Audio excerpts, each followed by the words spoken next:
বন্ধুরা দেখো, এই ছেলেটা হঠাৎ করে অফিসে যাচ্ছিল, উপর থেকে জল পড়ছিল, সেই জন্য মরা গাছের টপটাকে নিয়ে জলে বসিয়ে দিয়েছে এবং কিছু মানুষ এখানে ভিড় করছে। লোকটা কিছু না ভেবে তাদের পড়াশোনার জন্য কত টাকা সাহায্য করলো দেখো, এবং এই টাকাটা পেলে ওদের অনেক উপকার হবে। সাইডে একটা লোক দেখছিল দাঁড়িয়ে দাঁড়িয়ে, সে ভাবছে খুব বোকামো করলো ছেলেটা। তারপরের দিন ছেলেটা আবার অফিসে আসছিল, দেখলো ফুলের টপটা ঠিক জায়গায় বসানো আছে। তৃতীয় দিন আবার লোকটা দূর থেকে দাঁড়িয়ে দাঁড়িয়ে দেখছিল এবং ভাবছিল খুব বোকা ছেলেটা, কিন্তু না, দেখো আবারও কিছু টাকা মেয়েগুলোকে সাহায্য করলো এবং তাদের পড়াশোনায় কাজে আসবে।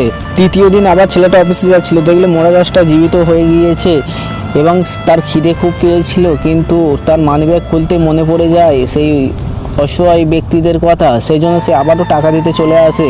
টাকা দিতে এসে ছেলেটি যা দেখলো, বাচ্চা মেয়েটি সাইডে নেই আর। তো কিছু দূরে ছেলেটা লক্ষ্য গেল, দেখলো বাচ্চা মেয়েটি স্কুলের জামা প্যান্ট পরে আছে এবং ছেলেটার খুব ভালো লাগলো দেখে। তো ছেলেটার খুবই ভালো লাগলো এবং দেখো সেই বয়স্ক মানুষটা ভুল প্রমাণিত হলো আজকে। তাহলে বন্ধুরা, তো এরকম ভালো ভালো শিক্ষণীয় ভিডিও পেতে আমার চ্যানেলটাকে অবশ্যই সাবস্ক্রাইব করবেন। ধন্যবাদ।